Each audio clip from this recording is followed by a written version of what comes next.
ലൂക്കോസ്, ഇവിടെ ഈ പറഞ്ഞതുപോലെ കോൺഗ്രസ് ഇതിനെ ഉപയോഗപ്പെടുത്തില്ലേ എന്നതുകൂടിയാണ്. ഞാൻ തുടക്കത്തിൽ സൂചിപ്പിച്ചു, തെരഞ്ഞെടുപ്പ് എടുക്കുന്ന സമയമാണ്. ഈ രീതിയിൽ പോയിട്ടുണ്ടെങ്കിൽ ആലപ്പുഴയിൽ എന്ത് സംഭവിക്കും, എന്തൊക്കെയാണ് അവിടെ ഉണ്ടായിരിക്കുന്ന ഈ ലാസ്റ്റ് 5 ഇയേഴ്സിൽ ഉണ്ടായിരിക്കുന്ന മാറ്റങ്ങളും നമുക്കറിയാം എന്തൊക്കെ കാര്യങ്ങളിലാണ് എന്നുള്ളത്. അത് തെരഞ്ഞെടുപ്പിനെ കൂടി ബാധിക്കുന്നതല്ലേ ഈ നിമിഷത്തിൽ, ഇല്ലെങ്കിൽ ഈ ഒരു സാഹചര്യത്തിൽ?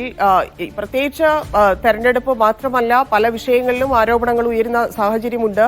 അപ്പോഴൊക്കെ ഇതുകൂടി ബാധിക്കപ്പെടില്ലേ? അതെന്തുകൊണ്ട് പാർട്ടി ആ രീതിയിൽ പരിഗണിക്കുന്നില്ല? അല്ല, 1% പോലും ബാധിക്കത്തില്ല. ഞാൻ ചോദിച്ചില്ല, പാർട്ടി ഔദ്യോഗികമായിട്ട് അദ്ദേഹത്തിനെ തള്ളി പറയുകയോ അദ്ദേഹത്തിന് മാറ്റി നിർത്തുകയോ ചെയ്തിട്ടില്ല. അദ്ദേഹമാണ് പ്രശ്നങ്ങൾ ഉയർത്തുന്നത്. എന്നിട്ടും ആത്മസംയമനം പാർട്ടി പാലിക്കുന്നു. പക്ഷെ അതൊക്കെ ജനങ്ങൾ കണ്ടോണ്ടിരിക്കുന്നില്ലേ? അദ്ദേഹത്തിന്റെ സേവനങ്ങളെയോ നല്ലൊരു ഭരണകർത്താവ്, അഴിമതിരഹിതമായിട്ടുള്ള പ്രതിച്ഛായകള്, അതിലുപരിയായിട്ട് വേറെ നേരിട്ട് പറയാം, പാർട്ടി പ്രവർത്തകരുടെ അച്ചടക്കത്തെ എത്ര ശക്തമായ രീതിയിൽ പാർട്ടി പ്രവർത്തകരെ പഠിപ്പിച്ചൊരു നേതാവാണ് ജി സുധാകരൻ എന്ന് പറഞ്ഞ ബഹുമാനായ വ്യക്തി. അദ്ദേഹം തന്നെ അത് ലംഘിക്കുക എന്ന് പറഞ്ഞിട്ടുണ്ടെങ്കിൽ അത് പാർട്ടിയിലെ ആളുകൾക്ക്, ജനങ്ങൾക്ക് മനസ്സിലാവും. പിന്നെ കോൺഗ്രസ് കരക്കവെള്ളത്തിൽ മീൻ പിടിക്കാൻ പോകല്ലേ? ഒരു കാരണവശാലും ജി സുധാകരൻ സാറിനെ പോലെ ഒരാൾക്ക് ഒരു കമ്മ്യൂണിസ്റ്റുകാരനല്ലാതെ ജീവിക്കാൻ പറ്റത്തില്ല. അദ്ദേഹത്തിന്റെ സിരകളിലൂടെ ഒഴുകുന്ന കമ്മ്യൂണിസ്റ്റ് രക്തമാണ്.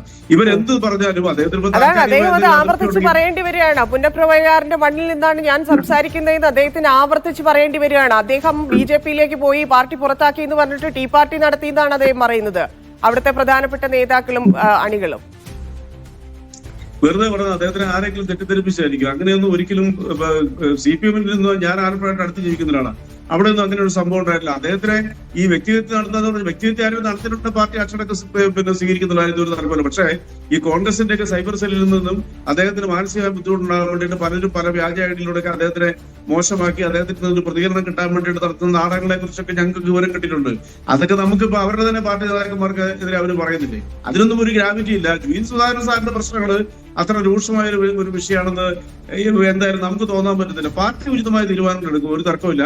പിന്നെ അദ്ദേഹം ഉന്നയിക്കുന്ന ആരോപണങ്ങൾക്ക് അടിസ്ഥാനമുള്ളത് ഈ പാർട്ടി ചർച്ച ചെയ്യും, അതൊരു സംശയമില്ല.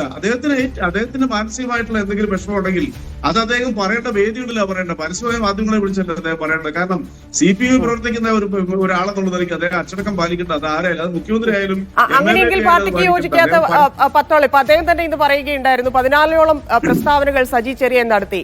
പാർട്ടി അത് തിരുത്താൻ നിന്നോ, ഇല്ലെങ്കിൽ അതിൽ എന്തെങ്കിലും വിശദീകരണം പാർട്ടി ചോദിച്ചിരുന്നു? അപ്പൊ സജി ചെറിയാന്റെ ഭാഗത്ത് നിന്ന് സംഭവിച്ചാൽ അത് കുഴപ്പമില്ല, ജി സുധാകരനാണെങ്കിൽ അത് കുഴപ്പം എന്ന് സംഭവിക്കുന്നത് എന്തുകൊണ്ടാണ് പാർട്ടിക്കുള്ളിൽ എന്നുള്ളതാണ് മനസ്സിലാവാത്തത്. അല്ല, അതാണ് ഞാൻ പറഞ്ഞത്, അതൊരു തെറ്റിദ്ധാരണ. കാരണം ബഹുമാനപ്പെട്ട സജി ചെറിയാൻ സുധാകരൻ സാർ എന്നല്ലാണ്ട് വാക്കൊരിക്കലും അദ്ദേഹം സാറെന്ന് വിളിക്കുന്നതിലാണോ ശ്രീ റെജി ലൂക്കോസ് കാര്യം? അതിനപ്പുറത്ത് താങ്കൾ തുടക്കത്തിലായി പറഞ്ഞ ഇത്രയും സീനിയർ ആയിട്ടുള്ള നേതാവാണ്, സ്റ്റേറ്റ് കമ്മിറ്റി പോലും ഇടപെടാൻ മടിക്കുന്ന, ഇല്ലെങ്കിൽ നിർദ്ദേശം നൽകാൻ മടിക്കുന്ന കേസാണ്. അപ്പോൾ ആ രീതിയിലല്ലേ അത് പരിഗണിക്കപ്പെടേണ്ടത്? അല്ല, ഞാൻ പറഞ്ഞല്ലോ, CPM-ന് ചില പാർട്ടിക്ക് ചില ചട്ടക്കൂടുതലുണ്ട് പാർട്ടി പ്രവർത്തനത്തിൽ. ആ ചട്ടക്കൂടിൽ നിന്ന് മാത്രമേ പാർട്ടി പ്രവർത്തകർ പ്രവർത്തിക്കാൻ പാടുള്ളൂ. അത് സുധാകരൻ സാറിന് ബാധകമാണ്. അദ്ദേഹം തന്നെ പാർട്ടി പ്രവർത്തകരെ പഠിപ്പിച്ചിട്ടുള്ളതാ. അതാണ് നിങ്ങൾ മനസ്സിലാക്കേണ്ടത്.